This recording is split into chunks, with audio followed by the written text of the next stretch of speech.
याद रखिएगा कि अपनी ज़िंदगी में दो फैसले बड़े एहतियात से और मोहतात होकर लीजिएगा। अपने दिल से पूछकर अपने अंदर को डिस्कवर करके करने चाहिए। और वो दो डिसीजन क्या हैं?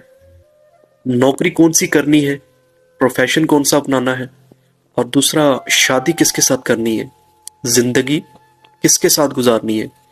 क्योंकि याद रखिए कि आपकी ज़िंदगी का ज़्यादातर वक्त या तो नौकरी में गुजरता है या छोकरी के साथ गुजरता है।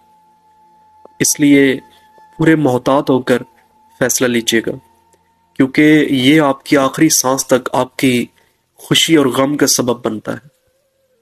इसलिए थोड़ा मुहतात होकर